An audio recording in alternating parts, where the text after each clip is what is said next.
All right. This is my last warm up, and this is 462. And so I wanted to, this is double overhand. And I just wanted to show that. Look at that. Do you do that, Chad? Yeah. You can do 460? I don't know about double overhand, though. That's what I was asking with double overhand. What's your Chad's RDLs are getting pretty high, so I was thinking I definitely can't do a drop. I gotta like keep on going all the way up to 600. This is 557.6, and yeah, I need the straps for these because if you try and do hook grip on this, I'm doing sets of 8 hook grip. Freaking forget about it. Well, maybe I could do it, but I don't really want my thumbs to hurt that bad. I got to get a better. I got to start wearing some booty shorts. Oh yeah. Yeah. We were supposed to get some jorts. I'll make some custom jorts, and then yeah, I think I'll go to Walmart this week and make some jorts. That's a lifestyle. And yeah, here's the second set. So yeah, I do 2 sets of RDLs, and that's this is Saturday, but I do it. I've been doing RDLs twice a week for the last 2 weeks just because my pec's really sore. And sometimes when you're doing deadlifts, your pec gets really tight. And I don't want a pec tear, so I figure out this lighter weight. Because what I was supposed to do for deadlifts was like 658, almost 660 for a set of 5. But I don't want to risk it. So it's feeling better. I think I just needed to not do a heavy bench 3 days a week because I don't think I was recovering enough. And yeah, people say that if you talk to the dermatologist, they say that your acne, getting a suntan, just like kind of obscures it. But what I've noticed is I've been wearing a tank top when I'm working. Is it smoothed out my shoulders? What do you think? I guess you don't really see me too much, but my shoulders were kind of like rocky road before. I guess I should try and get the rocky road off my traps because my traps are like. I don't even know. It's like... No, your traps were like that before. They were like that before? Yeah, before. Before acne? Before creatine. Oh, okay. You can see a little bit of that 6-pack.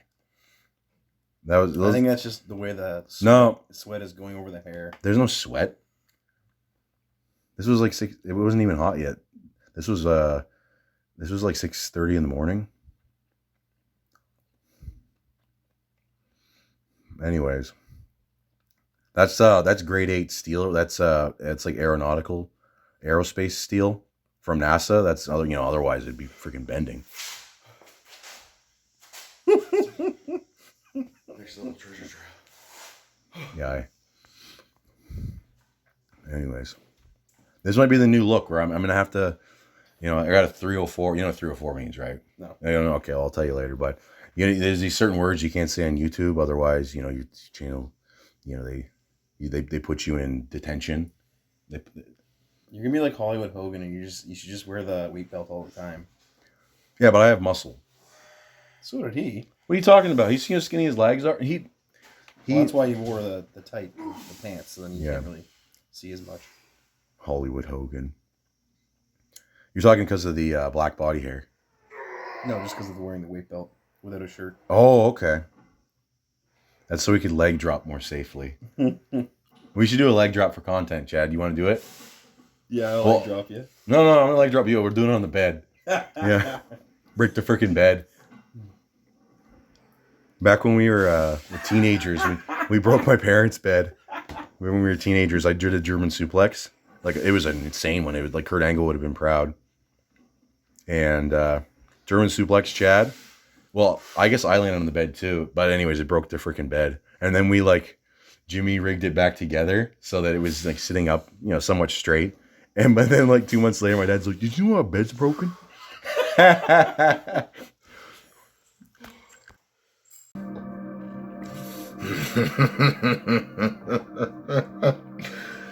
Grave Strong, my brother.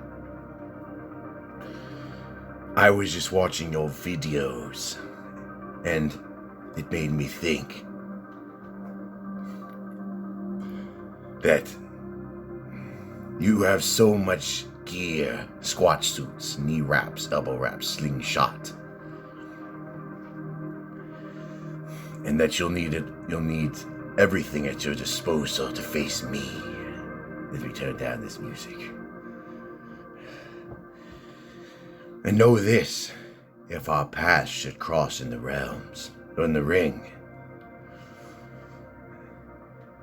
and that if your mind is as slow as your fists, or your fists as dreadfully slow as your mind, I will not hesitate to cut you in two.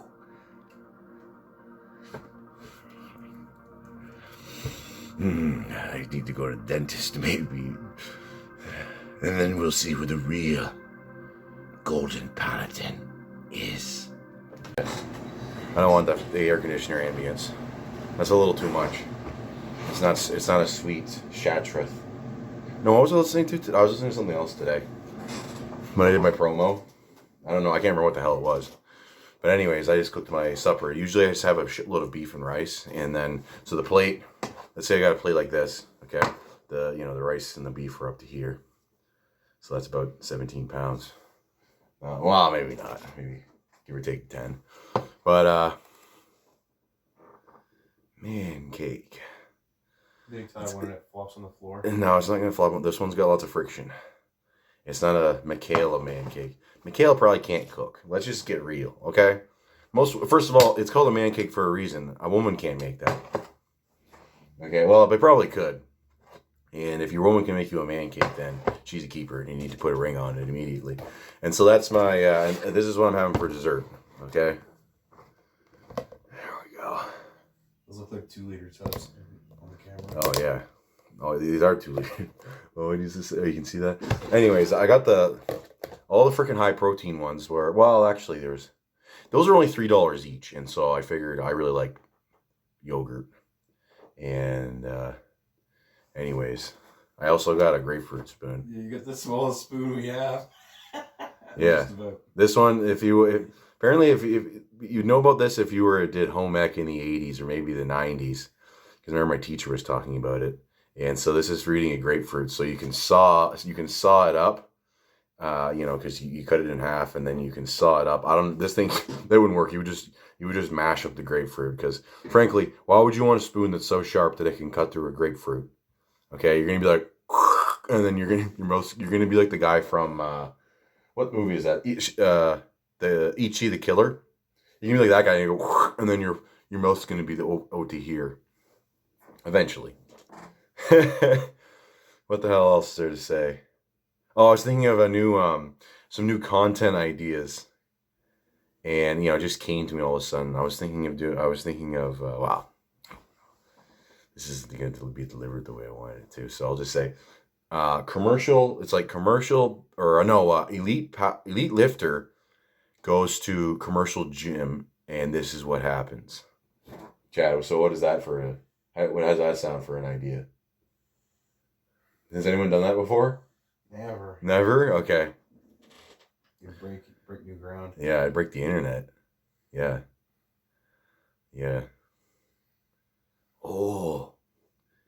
Dude, that guy, you see what that guy's lifting? Whoa!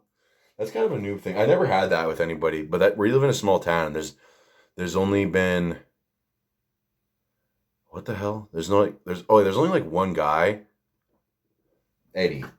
There's Eddie, and then there's Chad, but I'm stronger than Chad, so that really doesn't impress me that much. But so there's like 5 people maybe. And then there's that one guy. He was kind of big. He took 545 out of the rack. This was like 2020. Oh, he took 545 out of the rack to squat it, and he had the super wide grip, the grip that I do now, which back then I'm like, why is he doing that grip? That's so dumb. Once you get to a point, once you put enough freaking needles in your shoulders, that ends up being you, okay? And so that's me with the really wide grip. But when I take out 545, I'm like, so he took it out and he was shaking like I don't know, so he was getting electrocuted in a cartoon. Yeah, that was. And then he re-racked it, thankfully, because that wouldn't have been good. He held it for like 20 seconds. Maybe he was doing one of those those static holds. No, I don't think he was doing a static hold. I was talking about that today, or yesterday, about how the Chinese guys, they'll like unrack 250 kilos, and then that'll make when they go to do their jerk with like 170 kilos, it'll feel like nothing. Yeah. And that's it's a good trick. If you're doing squats and overhead press in the same day, do the squats first, and then when you do your press, it'll feel like a feather. That's what I used to do. Maddox does that with bench. Yeah. He does that with bench? Yeah. How does he do that? Well, his bench is his heaviest lift. He'll unrack like 850 pounds and he'll just hold it. Oh, okay. Yeah, there's yeah, that'd be really scary. That'd be really scary. You know, that's why as long as you're doing the thumb grip. Although for some reason some guys still drop the bar when they have their thumb around the bar. What the hell's that? Their thumb folds. Their thumb folds? How does your thumb fold? I don't know. I'm still on baby weights. This guy said I've never seen a small guy with he said it like a crazy press, something like that. This is paraphrasing. He said I got a really high press, but a low bench. And that's probably true. There'll be a lot more heavy overhead pressers, but people don't. First of all, they don't train it right. They don't do it right, or they don't even train it. Like powerlifters don't train overhead press. They seem to. I mean, it doesn't really make your bench go up all that much, and it's not a competitive lift. So unless you're doing like strength lifting, which is the starting strength thing, but if it became popular, there'd be probably a lot of people doing over 400 pounds. Once you learn the technique, you do the double layback, then there'd be a lot of people doing it. But right now, there's only there's Chad, and then there's Chase Lindley, and then there's a few other people. One of my viewers says a really good double layback. I've got a decent hip thrust, which is the first layback because you have to lay back with because you lean back with your shoulders. How does this work? You lean back with your shoulders, and then you pull your hips. So your hips go forward, and then they go back, and then the bar goes up. And then when the bar goes up, then you drop down your shoulders again, okay, to catch it, and then I'm gonna fall over in the chair. So you're humble a Chad and do incline bench in the computer chair. That's a real story. And so, anyways, yeah. Then you catch it. You catch it. So you're catching it like this, and then some people will bring up. So some people will straighten out and press at the same time. Some people will press out and then straighten up and pull their head through. So, anyways, this is gonna be a good meal, and yeah, but probably no elite lifter goes to commercial gym, and just to get people's reactions. Could you be any less creative? I mean, sure, I just filmed stupid. You should have seen when I was. Did you watch the neck one, Chad? Did you watch the neck training? No. Okay. I skimmed through it and I saw you kind of like crawling on the floor like a dog. No. I was training. No. I was training. Not crawling around the floor like a dog. That's called training. And once I get my scrum cap tomorrow, the neck's going out this far. One of my viewers said I'm gonna be like a cave troll or a rock troll from Lord of the Rings. And I don't know what a rock troll is. Those are the guys that turn to stone in The Hobbit and then there's the cave troll that stabs Frodo when he's wearing his mithril. I'm more like that. I'm not. Those other guys are Ologs. Is that what they call those? No. What the heck's an Olog? They're not in Lord of the Rings or The Hobbit. Oh, okay. The Ologs are the big dudes that are in that. Probably Silmarillion. That's probably where they're from. Yeah, well, they're in Shadow of Mordor. Oh, okay. Yeah. Well, dudes. I mean, I assume because they wouldn't just add something. They wouldn't add a beast without it being in the Silmarillion. Although, if you watch Lord of the Rings, what do they call that? The Rings of Power. Watch Rings of Power. They're adding a bunch of stuff that Tolkien didn't have in there, or so I've heard. I haven't watched the show. If it's not written by Tolkien, then it's probably trash. Okay, like Shadow. You play more. Was it Shadow of Mordor? Yeah. That game gets old pretty quick. It's just Arkham Asylum with a Lord of the Rings skin, and it's probably cool for like 3 days. Yeah, you see all the different guys, and then they come back. Some guys come back like 2 or 3 times. That's pretty funny when they come back. They're like, "You took my arm, now I'm gonna take your leg," or something. Like they do a Bob Sapp promo. Didn't break my back, but I was gonna break his neck. Beast love the smell of fresh meat. It's funny how he's like acting normal, and then all of a sudden he like clicks into pro wrestler mode, even though he was an MMA fighter at the time or a kickboxer. What the heck? And, oh yeah, he's like they asked him like, oh, so Mr. Beast, what do you think about fighting this person? And then he's like, past, present, future doesn't matter. The Beast will fight anywhere. So he's gonna fight in the past. So apparently he has a DeLorean. Bob Sapp, like that guy's a classic. Oh yeah. I don't know what's so funny, Chad. I'm fucking ready for war. This is my what would you call this? This is my new helm.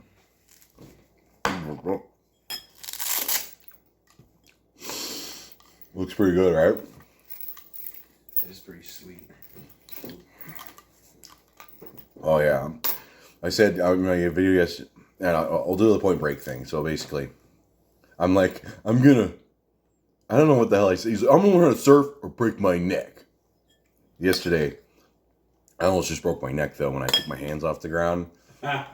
Some guys like, direct neck stimuli can cause herniated disc or training. Yeah, if your spine's taking the load, you want the neck muscles to take the load. Like if you're doing jiu-jitsu and someone puts you in a fucking neck crank, okay, that might be bad for your neck. Or if you're doing like freestyle wrestling, and they, people just land on their fucking head all the time. That's that might be a little rough on your neck. What weight do you think I should start with? Probably like use a 100-pound plate. Yeah?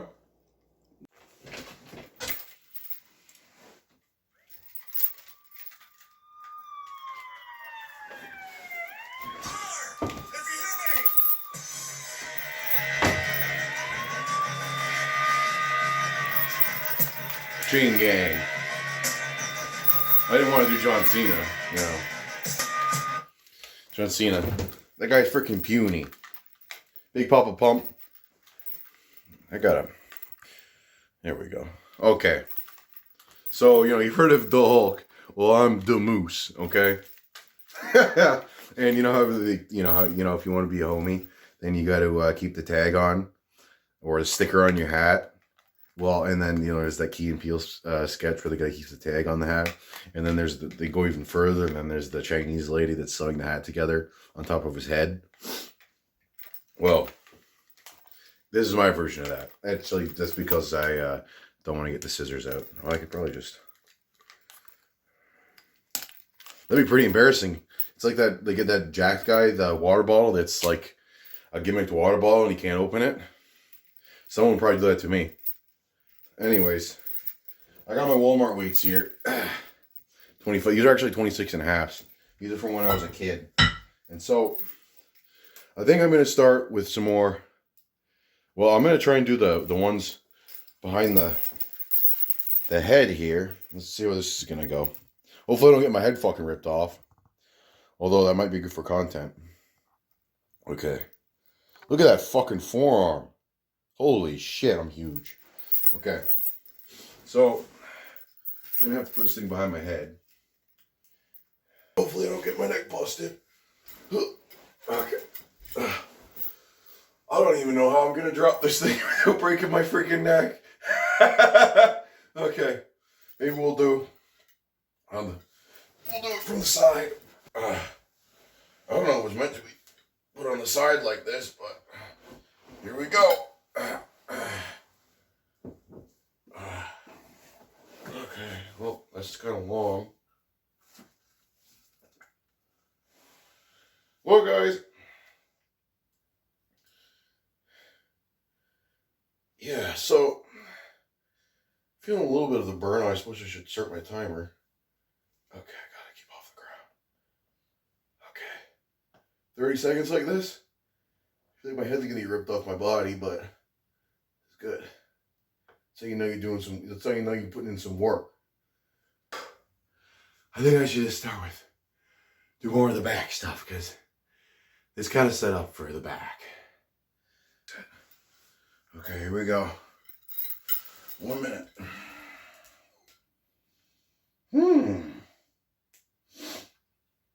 All right. So, yeah. I'm going to be feeling this one in the morning, I bet. I'm thinking I'm going to do neck training twice a week just on my deadlift days. Because, it's, the next part of the spine, right? So, might as well hit everything in those days. You don't want to have muscle imbalances. My cousin, I remember she told me that I should watch the Mind Pump muscle podcast, whatever the hell that is. Well, actually, I did look it up, and yeah, those guys were talking about starting strength and how you're gonna get like muscle imbalances and stuff. Yeah, sure. So I think I'll just do 3 sets on one direction, and then I should straighten this thing out. Yeah, 3 sets in one direction, and then move on to the next one. Holy cow! Oh. And another thing I want to do is there's these guys. They're the hand thickening. They do the hand thickening, and so they do all these exercises, and they're like, look at my hand. Oh, this is what it started out with. Is they got their little like League of Legends gamer hand, and then they got their man hand. If you just wait, but when you're 50, you'll have super thick hands, just because I don't know. You could. Is that part of looks maxing? Where you want to have like these, you have hand. Like the other thing is about these guys is that they're training their hands, but the rest of their body is generally shit. I got a pretty good pump in the back of my neck. And I think I'll have to just use the lighter weight for the front, because I can't drop the 53 pounds off of the side of the couch because my head's going to freaking hit the floor. Okay, on my last set, I'm doing the sides. So you just chill out like this. You got your phone, your timer.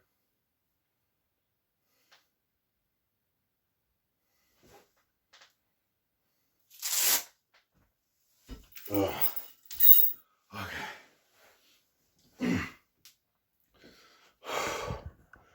Okay, whoa, there's the sun. Actually, let's not have it looking that way. Here we go. Okay, so neck's looking kind of fat. Neck's looking pretty fat. Okay.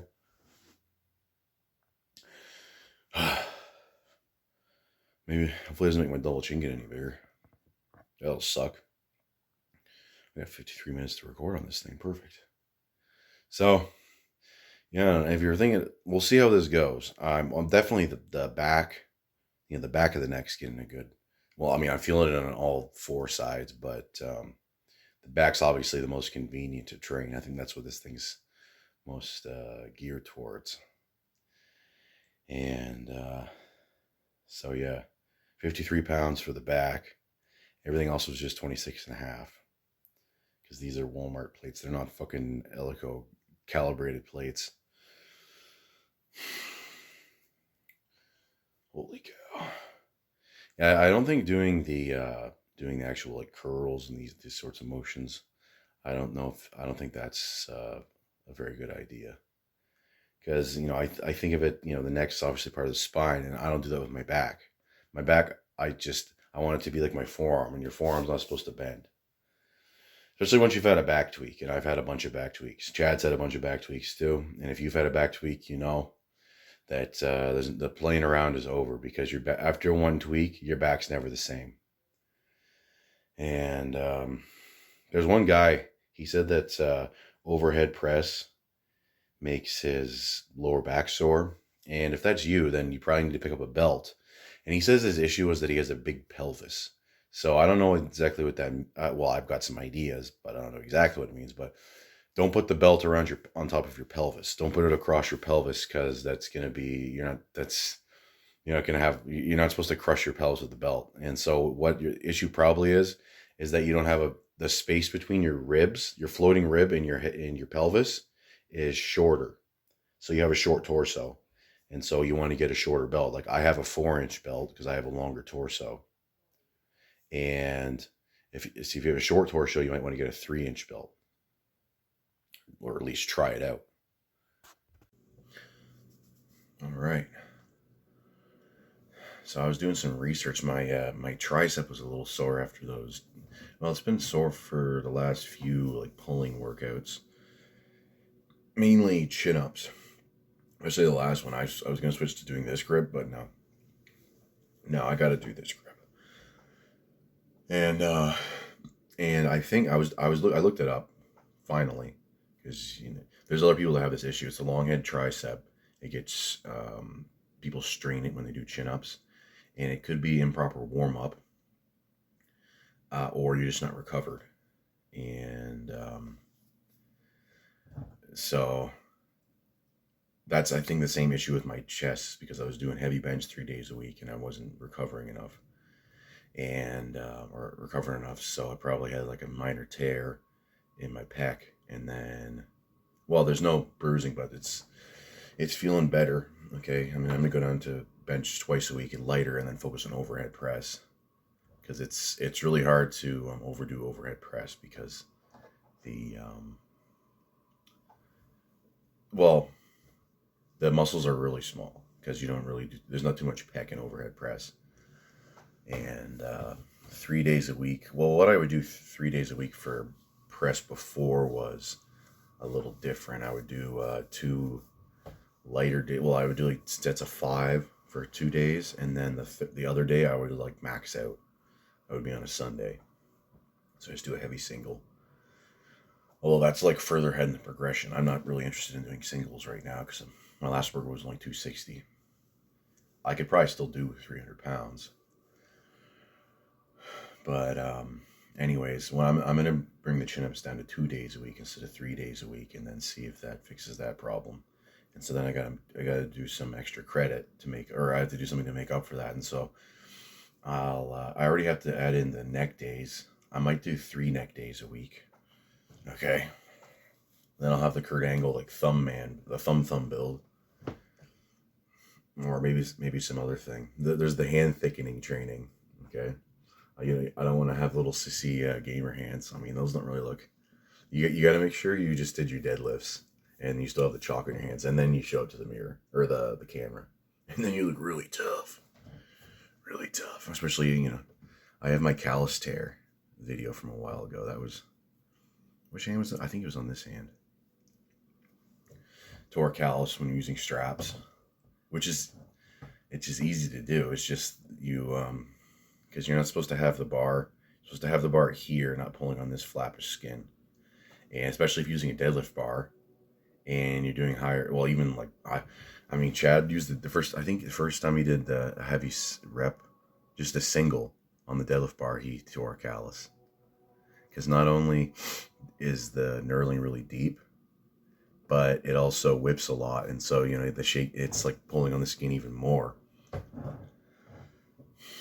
And the thing is weird with the deadlift bar. You have to get used to it, because I don't know, it'll whip at like 300 pounds, and when you're pulling the heavier weights off the ground, it like bends a lot before it goes off the ground, and then you kind of have to get used to that sort of rhythm, because when it comes off the ground, it might shake a little bit too.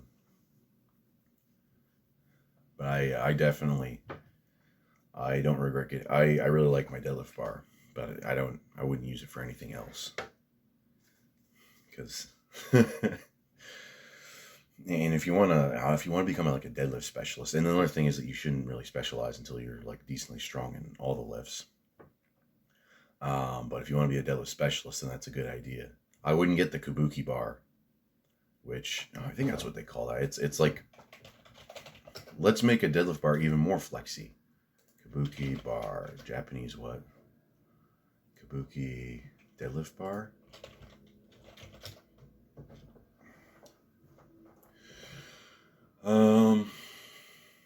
Kabuki deadlift. What's the difference? I think mine's an Ohio deadlift bar. And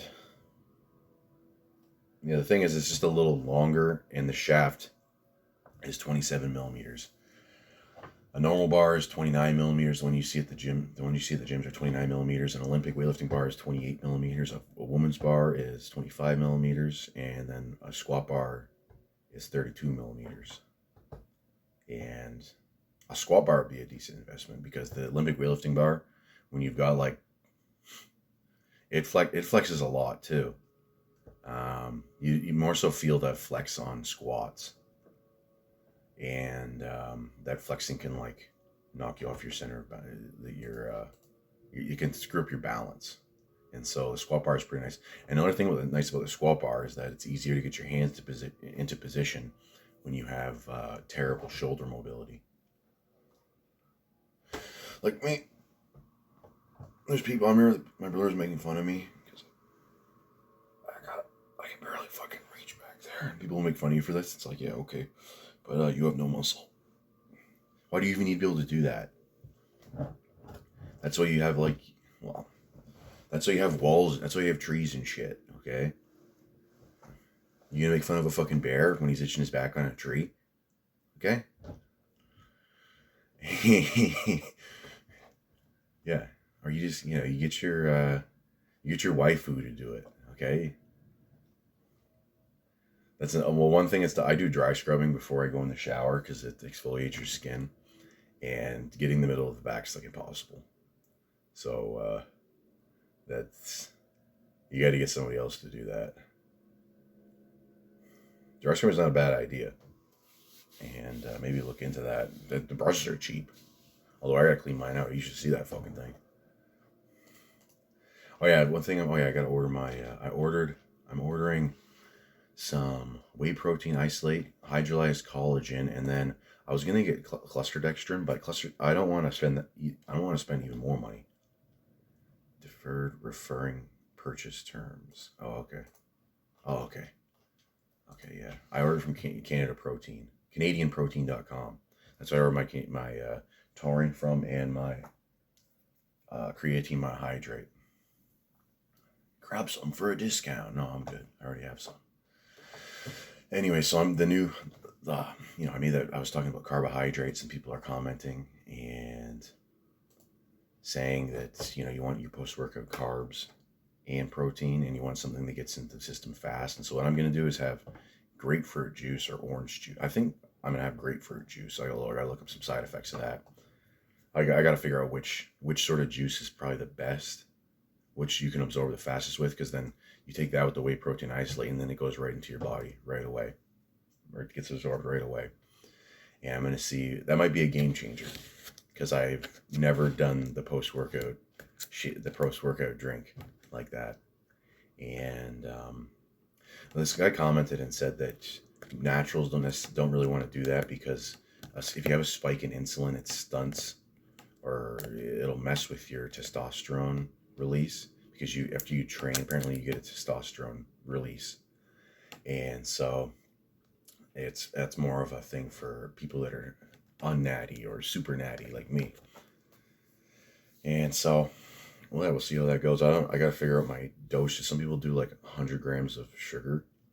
I'm not going to go. I think I'll just do like 1 cup, and then like 30 grams of protein, and 34, maybe I'll have a cup and a half. Grapefruit juice is pretty damn good. Okay. The thing about grapefruit juice, though, is it messes with other, like the metabolism of other drugs. So if you're taking like statins, or if you're taking oral steroids, or I think PDE5 inhibitors. I'm pretty sure that's what they call the class, that Viagra and Cialis. I'm pretty sure that's what they're called, PDE5 inhibitors. Let me just check that up quick. PDE5. Anyways, it messes with the metabolism of those, so that the half-life is extended, or they're just stronger. Maybe not the half-life's extended, they're just stronger. And so that's why Vigorous Steve says it's like you take grapefruit juice with your Anavar, and your 2.5 milligrams of Anavar goes pretty far when you take the two together. Because the thing in the grapefruit juice, and it's in apparently all citrus fruits, is called naringine and naringenine, and that's what causes the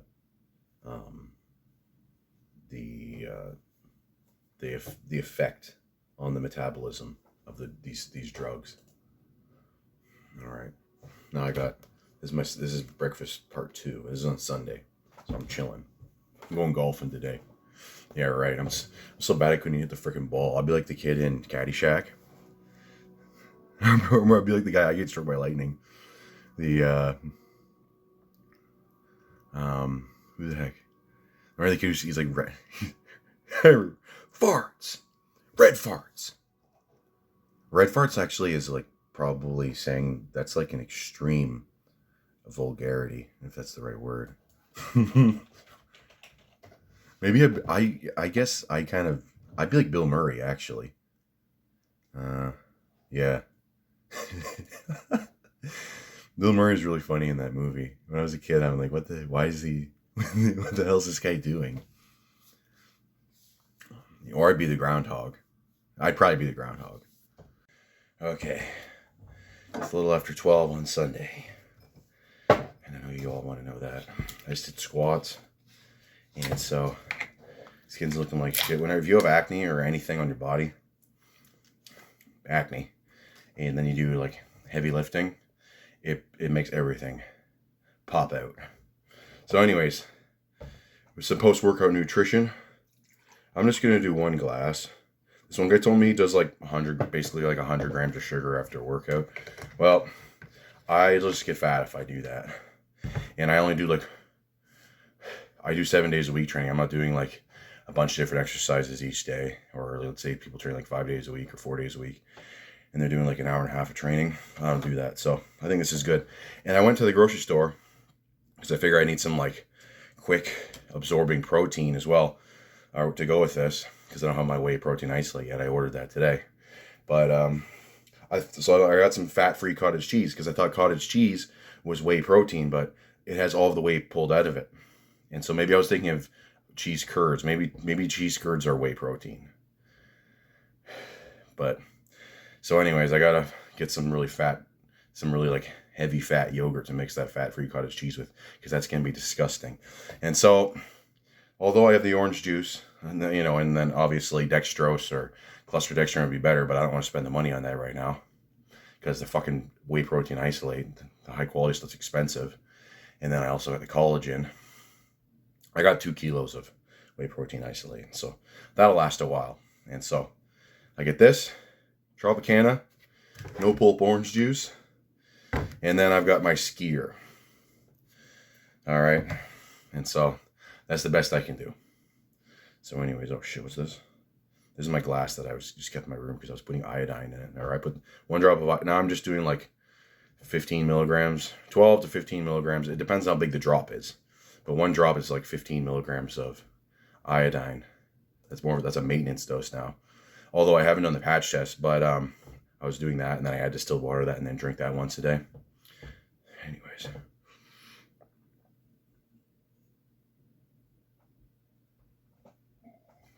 So, that's a lot better than fucking eggs. When I was a kid, I remember I saw my dad drink something like that. So then I figured that's just the way you drink things. So I would, basically everything I drank was a chug like that. And would you believe that I was fat as a kid? I remember when we were young, when we'd go to Tim Hortons every day. Or during the summer, we'd go there. My mom would take us and we'd go through the drive-thru. My sister, my brother, and I. My sister's older than me. My brother's younger than me. And we'd each get something. And they used to time me. I'd get this little glass bottle of orange juice, and they would time me. And my sister's like, "Whoa, 5 seconds!" Yeah. So, I don't know why I wasn't. It's orange juice. It's not a freaking donuts, so you're not as ashamed of yourself. I remember there's these things called Timbits. I don't know if Dunkin' Donuts has them, but it's a donut that's a little sphere. And I remember the teacher bought one day. Bought like, I don't know, a pack of 40 or 50 or something. And she was going around, and then the kids, you have to like pick 1 or 2. I can't remember how many you could get, but it wasn't more than 2. And this one guy, it's just this little thing, okay? It's like an inch and a half. I don't know. It's that big in diameter. Okay, so depending how big your computer screen is, I guess it could be like a fucking foot, but it's like an inch and a half to an inch and 3/4 in diameter. And this guy said to this girl, he's like, "Whoa, she ate that in one bite." And so he's kind of shaming her for that. And it's like, I was thinking in my head, I'm like, that's how I always eat them. So and I had to pretend to eat like a freaking squirrel. So I didn't get, because I was just asking for it being fat and all. Anyways, I'll see you next time.